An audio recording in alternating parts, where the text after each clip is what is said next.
It's sad, man. It really is. I don't believe Shilo Sanders should have to do this, but if he wants to keep playing football, he's going to have to. He's going to have to change his ways.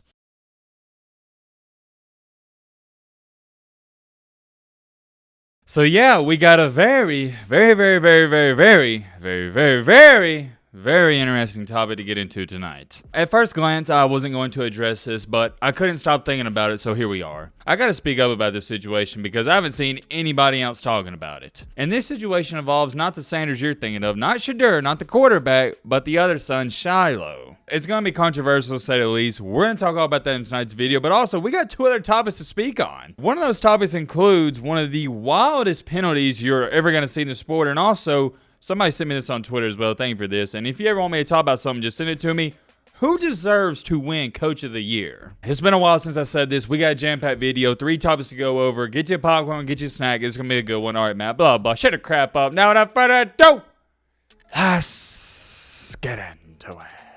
Oh, yeah, guys, real quick. I forgot to say this in the intro, but we are less than 2,000 subscribers away from 300K. So if you like college football content and you want to be a part of our amazing community, by the way, shout out to everybody that's already subscribed. Consider subscribing. We'd love to have you here. If you don't want to subscribe, that's cool too. All right, let's really get into things. First things first, gotta share this with y'all. Check this out. So Air Force and Colorado State, they played Saturday. And I know a lot of people weren't tuning into this game, but check out one of the wildest penalties you're ever gonna see. And I don't have the other screenshot. I wish I did. But the Colorado State, I guess you'd say student section, they had to get moved back. I think it was 8, 9, or 10 something rows because they were throwing snowballs at Air Force. Yes, that's right. You heard me correctly. They were throwing snowballs at Air Force, and they got enforced a 15-yard penalty for it. Oh, here it is. Here it is, guys. I found the picture. Look at where they moved them back. They moved them back. That looks at least like 15 rows. That's wild. That's something you don't see every single day, but I did want to share it with y'all because I just never seen anything like that. But hey, man, what can you expect? College kids and snow doesn't really mix well together. Moving along here to our second topic, and we're going to try to breeze through this quick as well. Coach of the Year. Obviously, you got some other candidates, but out of these two guys, Lance Leopard and Eli Drinkwitz, who do you think should be Coach of the Year? For me, at least, I would have to go with old Eli Drinkwitz here. That's Missouri's head coach, because Missouri wasn't expected to do jack crap this year, and they're sitting pretty at 7-1. And I think this conversation will be over. If he can upset Georgia, he will win Coach of the Year. That's just me. Also, don't have a problem with Kansas coach winning, or maybe some others. Let me know in the comment section who you got. But now, finally, moving on to the main topic of the main encore, the main reason you clicked onto this video.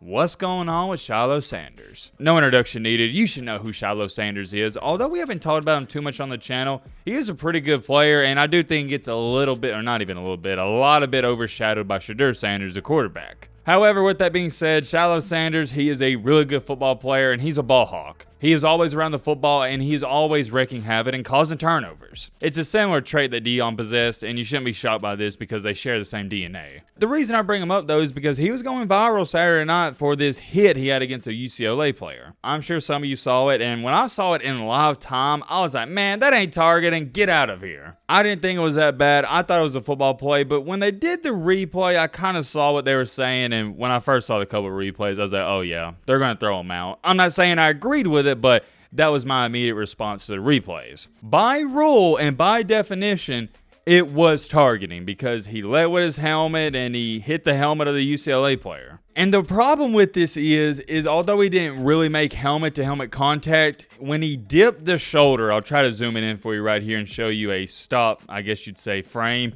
It is targeting. It was the last second where he lowered his head, the crown of his helmet, and hit the player. That's what did it for him. And it wasn't even close. It wasn't even like it was controversial. That was the quickest review I ever saw. It probably only took like 35 seconds, and they came back and was like, oh yeah, it's confirmed. He's out of the game. Look, man, if you don't listen to a single other part of this video, please listen to this part because it's so important and vital. I hate, and I'll get to this in just a second, I hate seeing a young man ejected from the game. I absolutely hate it. But by rule and by definition, yeah, it was the right call. Unfortunately, I hate to say that. That don't mean I like the rules, and that don't mean I like the call, but it was the right one. But here's my biggest, and I mean my absolute biggest problem with this, and I'm not going to lie to you guys, it does make me mad. It does enrage me because it's terrible for the sport of college football. I'm beyond sick and tired of seeing these young men get ejected for the entire game. I believe the targeting rule, and I've been saying this and harping on this for years and years and years, and I don't see anybody else talking about it, and it does piss me off. In college football, for these young men, they are only playing 12 games a year.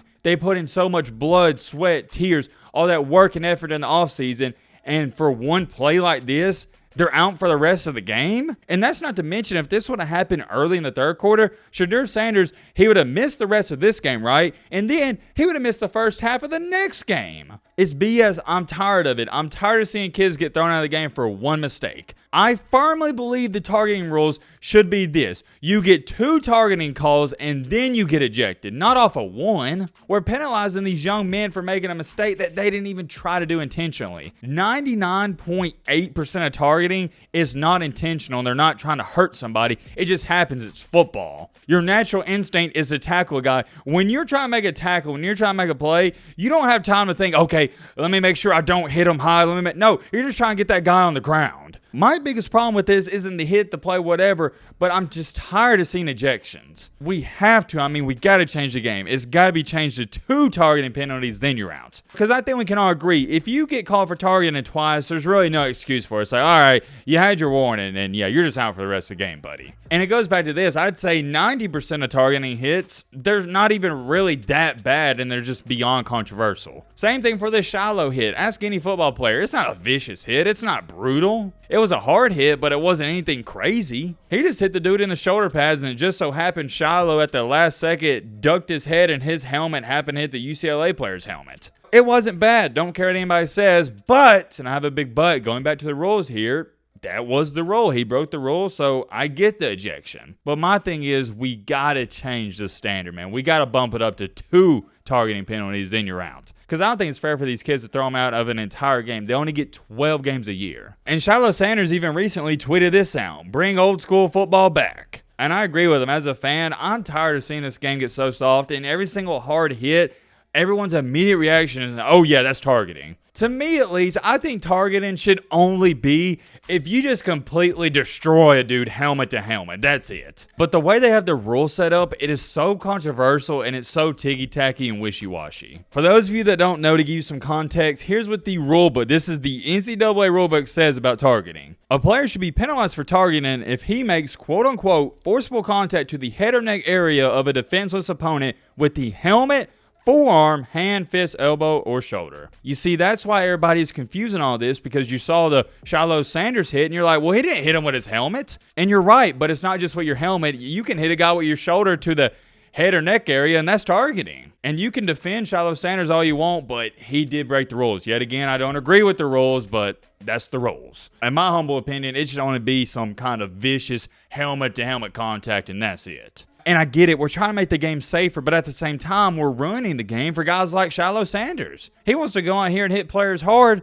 and now what it's forcing Shilo to do is he's having to change his whole play style. Because now when he goes to make a tackle, he's like, oh, wait, I can't hit this guy high. I got to make sure I hit him. It just messes up everything. It throws you off your game. And guess what? This shocked me. Rob freaking Gronkowski spoke on this situation, and here's what he had to say. Richard Sherman wound up saying, they have officially taken it too far, ruining the game, and here's what Rob Gronkowski quote tweeted. Richard, baby, I 100% agree with you. This is coaching tape. That is the exact location on my body I would want to be hit in a situation like that. Receiving the ball and not seeing my blind side. If he went low, the chance of him being out for a season from an injury goes way up. And you see what I'm saying? I agree. I'm going to ask you guys a question. If you were catching a ball, where would you rather be hit? In your shoulder or at your knee area? Come on now. I think we'd all say shoulder area. And yet again, I'm going to go back to this. My biggest gripe on the situation isn't even the rule. I just want to see it be 2 targeting penalties, then you're ejected, not 1. I'm tired of the whole ejection thing, and they actually changed this part of the rule for those of you that didn't know.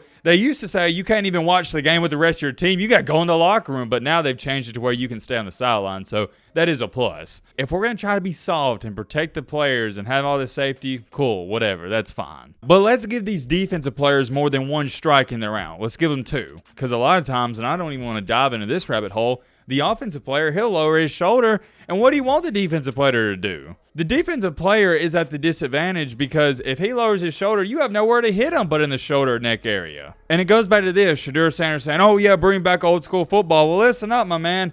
It ain't going to happen, so you got to change the way you play the game, unfortunately. Did I say Shedeur Sanders? I meant to say Shilo, my bad. It's sad, man, it really is. I don't believe Shilo Sanders should have to do this, but if he wants to keep playing football, he's going to have to. He's going to have to change his ways. It ain't fair, but guess what? That's life. It ain't fair, but guess what? That's life. It is what it is. I could go on and on. The whole targeting rule, it's beyond controversial. I'll let you guys talk about it in the comment section. Let me know your thoughts down below. But, Robert.